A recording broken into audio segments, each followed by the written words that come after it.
안녕하세요. 안녕하세요. 오랜만이네요. 저는 오늘 나는 왜 천국을 사모하는가 라는 제목으로 여러분과 함께 말씀을 나누려고 합니다. 요한계시록 22장 1절에서 5절 읽어드릴게요. 또 그가 수정같이 맑은 생명수의 강을 내게 보이니 하나님과 및 어린 양의 보좌로부터 나와서 길 가운데로 흐르더라. 강 좌우에 생명나무가 있어 12가지 열매를 맺되 달마다 그 열매를 맺고 그 나무 잎사귀들은 망국을 치료하기 위하여 있더라. 다시 저주가 없으며 하나님과 그 어린 양의 보좌가 그 가운데 있으리니 그의 종들이 그를 섬기며 그의 얼굴을 볼 터이요 그의 이름도 그들의 이마에 있으리라. 다시 밤이 없겠고 등불과 햇빛이 쓸데없으니 이는 주 하나님이 그들에게 빛이심이라. 그들이 세세토록 왕노릇하리로다. 여러분은 현재 천국을 사모하고 또 가고 싶은 간절한 마음이 있는지 모르겠어요. 현재 저는 천국을 열렬히 사모합니다.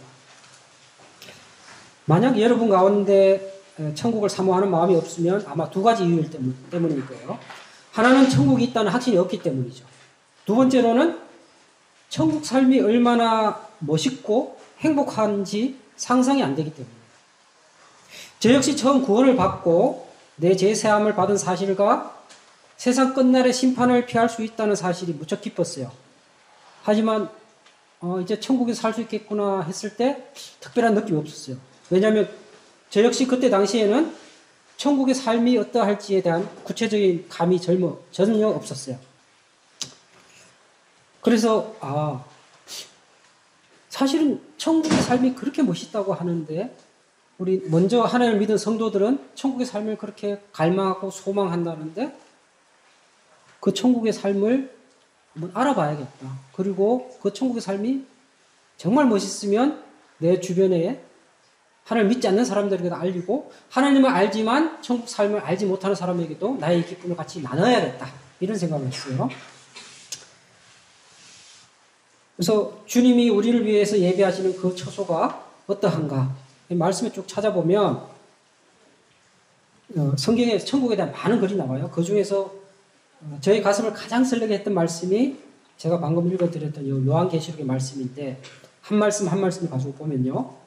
일단 천국에서는 생명의 강이 흐른다고 합니다. 하나님의 보좌가 있고요. 그 우편에 어린 양의 보좌가 있고 그 가운데로 생명수 강이 이렇게 흐른다고 해요. 오늘날 서울에서 사람들이 집을 살 때 한강을 바라볼 수 있는 집을 삽니다. 한강을 바라볼 수 있는 집에 산다는 이유만으로 사람들은 굉장히 행복해합니다. 한번 생각해 보세요. 여러분이 한강이 보이는 집에서 아파트에 살아요. 아침에 눈을 뜨고 창밖을 바라보면 햇빛에 반짝이는 한강을 볼 수가 있어요. 그리고 가끔 여러분 아파트에서 그 반짝이는 한강에서 물고기가 쫙 뛰어오르는 모습을 볼 수 있으면 그 다음에 더 멋진 거는 만약에 여러분 집이 아파트가 아니고 그냥 2층짜리 집인데 베란다 창문을 딱 열고 맨발로 100m만 달려가면 차관강에서 바로 세수를 하고 집으로 와서 베란다에서 강을 바라보면서 식사를 할 수 있는 집이다. 그런 집에서 살 수 있으면 가슴 설레지 않아요? 저는 직장생활 하면서 실제 그런 집을 갖기를 꿈을 꿨었어요. 그런데 천국에서의 우리의 삶은 매일매일 생명의 강물이 넘쳐 흐르는 그런 곳에서 살 수 있다고 합니다. 제가 지금으로부터 20년 전에 말레이시아에 있는 코타키나발루를 간 적이 있어요. 코타키나발루는 세계문화유산에 등재된 곳이에요. 그때 제가 머물렀던 숙소가 여전히 잊혀지지 않고 기회가 되면 다시 가야지 하면 아직 못 가고 있는데 그때 제가 머물렀던 숙소가 어디였냐면 리조트가 있고 그 주변은 골프를 언제든지 칠 수 있고 제가 묵었던 리조트의 창문을 열고 50m만 달려가면 바다가 있었어요.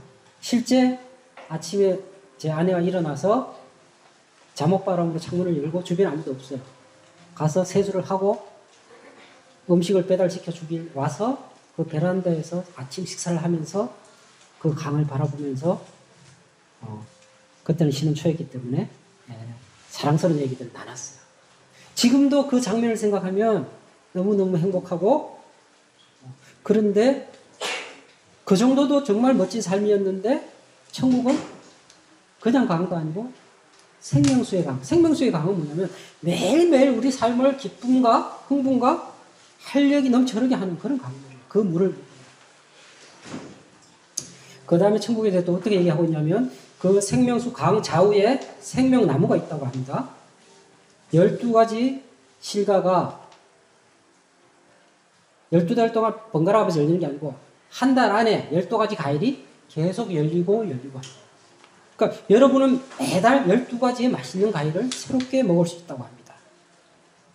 근데 이게 어떤 느낌인지 잘 모르죠. 이 과일은 마치 중국의 진시 황제가 찾아 헤매던 불로초 같은 능력을 가진 과일. 불로초는 뭐예요? 먹으면 영원히 살 수 있는 거죠. 우리가 이 생명수 강가에 있는 12가지 과일을 먹으면 그 천국에서 영원히 살 수 있는 거예요. 자, 제가 지금까지 먹어봤던 과일 중에 가장 인상 깊었던 과일은 뭐냐면 제가 2008년에서 12년까지 아프리카 앙골라에서 살았었어요. 벤투스 일을 했는데 어느 날 차를 몰고 가다가 바나나 밭이 있어서 바나나 좀 살 수 있을까요? 하니까 10불을 줬더니 제 차 트렁크에 가득 채울 수 있는 한 가지 꺾어가네요. 아직도 익지 않은 파란 바나나를 꺾어서 트렁크에 이어서 제 숙소에서 한 2달을 그늘에 말렸더니 그 파랗던 바나나가 노랗게 변해서 그걸 먹는데 그냥 우리가 이 한국 시장에서 사 먹는 그 바나나 맛하고 비교가 안 돼요. 근데 이 바나나보다 훨씬 맛있는 과일이 12가지 과일이 매달 새롭게 자라는 곳이 천국이라고 합니다. 그 다음에 세 번째는 천국은 다시 저주가 없는 곳이라고 해요. 저주가 없다는 것은 질병도 없고 제약도 없고 전쟁과 공포와 재난도 없는 그런 곳이라는 것입니다. 그 다음에 천국은 성도들이 하나님과 주님을 섬기며 살아가는 곳이래요. 하나님과 어린 양의 보좌를 가운데 두고 말마다 하나님과 그 어린 양의 영화를 보면서 우리가 가끔 대통령한테 초대만 받아가도 좀 기뻐하잖아요. 근데 바라보기도 힘든 그 주님의 영화와 예수님의 영화를 바라보면서 그 주변에 섬기면서 살아갈 수 있는 것이 천국이라고 합니다. 그 다음에 천국은 매일매일 하나님과 예수님의 얼굴을 볼 터이요 또 주님의 이름을 우리 이마에 새겨서 살아간다고 합니다. 오늘 이 자리에 하나님이 앉아있다고 생각해 보십시오. 이 자리에 예수님이 우리와 함께 하고 있다고 생각해 보십시오. 얼마나 영광스러운 자리인가요? 그리고 주님과 하나님 앉아있는 자리에서 여러분은 당당하게 나는 주님의 아들이다. 나는 예수님의 제자라는 이마에 의인의 표를 받고 있다고 생각해 보십시오. 얼마나 뿌듯한 자리겠어요? 오늘날 명문대를 간 친구들은 가끔 자기들이 명문대 무슨 과라는 걸 자랑하기 위해서 까칠한 것을 입고 온갖 곳을 다 돌아다니죠. 근데 명문대 까치도 그렇게 자랑스럽게 입고 다니는데 우리는 천국에서 하나님의 아들 예수 그리스도의 제자로서 너는 의인이다 죄 없는 사람이라는 이 영광의 표를 이마에 새기고 다닐 수 있다는 겁니다. 그 다음에 천국에 대해서 등불과 햇빛 대신에 주 하나님이 늘 우리를 비춰주신다. 하나님의 영광이에요.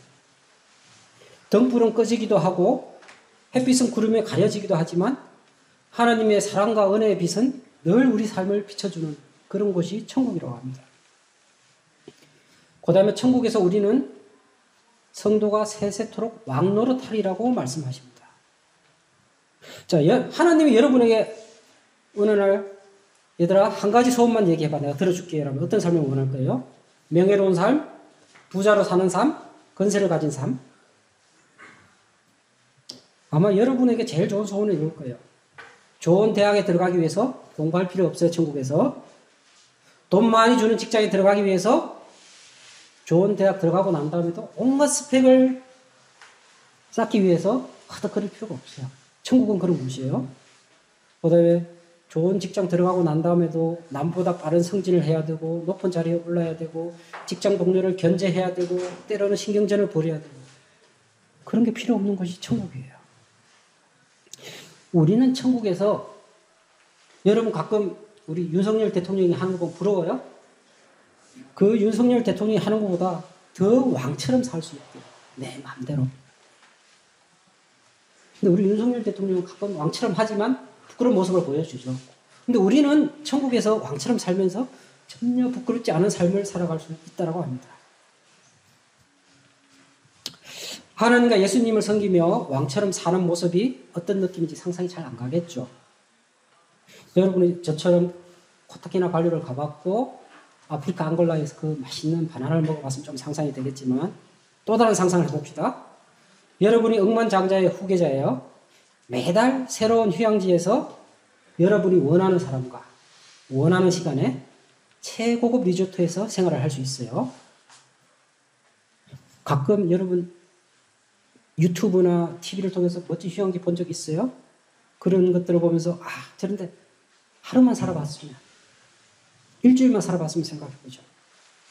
근데 그것보다 더 멋진 곳이 천국이라고 합니다. 자꾸 제 자랑만 하는 것 같은데 실제 저는 경험해봤기 때문에 얘기하는 거예요. 제가 2012년부터 16년까지 브라질에서 생활을 했었죠. 거기가 어디냐면 대서양 연안이고 뜨겁기는 하지만 그늘만 찾아가면 선선한 바람이 부는 곳이고 여름이면 유럽 사람들이 휴가를 가서 한 달 동안 노는 곳이에요. 여기서 저랑 저희 가족은 어떻게 살았냐면 워터파크 연간 회원권을 끊어놓고 매주 토요일이면 워터파크에 가서 놀았어요. 그 워터파크에서는 사람이 별로 없어가지고 줄을 설 이유가 거의 없어요. 가서 그냥 바로 탈 수 있어요. 그렇게 타다가 낮잠 자다가 점심 먹고 또 놀다가 해가 뉘어칠 일을 이제 집으로 왔었어요. 나중에 우리 한결이 하람이한테 한번 물어보세요. 하이리는 전혀 기억 못합니다. 그 다음에 한 달에 한 번 정도는 저희가 브라질 같은 경우는 개발을 금지해주는 관광지들이 있어요. 이런 유명한 관광지에 가면 물속이 정말 깨끗해요. 맨눈으로 들어가서도 물고기들이 뛰어노는 모습들을 볼 수 있고요. 낙하산도 타보고 모래 해변을 차량으로 달려보기도 하고요. 모래 언덕에서 미끄럼도 타보고 그 다음에 모래 언덕과 언덕에서 줄을 연결하는 걸 타고 이렇게 내려와 보기도 하고 그쪽 개발되지 않은 곳에는 밤에는 온 하늘이 방구처럼 까만 곳에 별이 가득 있어요. 우리나라에서는 저 강원도 천문대나 찾아가야 그 비슷한 모습을 볼 수 있죠. 그리고 어떤 날은 워터파크가 지겨워서 호텔 수영장에 가서 놀다가 점심때는 햄버거 먹고 또 놀다가 해질녘이 되면 호텔 바로 앞에 있는 해변에 가서 놀고 심심하면 애들이 말 타게 해달라고 하면 말을 태워주고 그리고 본인이 원하기만 하면 윈드서핑도 배우고 매달 그렇게 놀았는데 저는 한 번도 지겨운 적이 없었어요. 우리 한결이 하람이도 그걸 지겹다고 얘기한 적이 한 번도 없어요. 어떤 분들은 천국이 온갖 것이 다 갖춰져 있어서 너무 변화가 없어서 지겹고 재미없지 않을까? 아무리 좋은 것도 하루 이틀이지 계속 그렇게 영원히 살면. 근데 어쨌든 제 경험으로 3년 4년 동안 그런 삶을 살아봤는데 전혀 지겹지 않았고요. 다시 저보고 브라질 가서 그렇게 살고 싶어요. 우리 한결이 다시 브라질 가서 그렇게 살고 싶어요? 저 인상 보세요. 저 얼마나 못한 표정입니다. 그래서 제가 여러분에게 좀 약 올리듯이 했던 이런 곳보다 훨씬 멋있고 아름다운 곳이 천국이래요. 그래서 이런 천국을 꿈꾸시고 구원받으신 분은 이런 천국을 꿈꾸면서 하나님을 소망하시고 아직 구원받지 않은 분은 천국을 위해서라도 구원을 열심히 소망해서 구원을 받았으면 좋겠습니다. 그래서 제가 사랑하고 여러분이 사랑하는 주님이 준비하시는 이 천국이 여기 앉은 우리 모두의 천국이 되었으면 좋겠습니다. 감사합니다.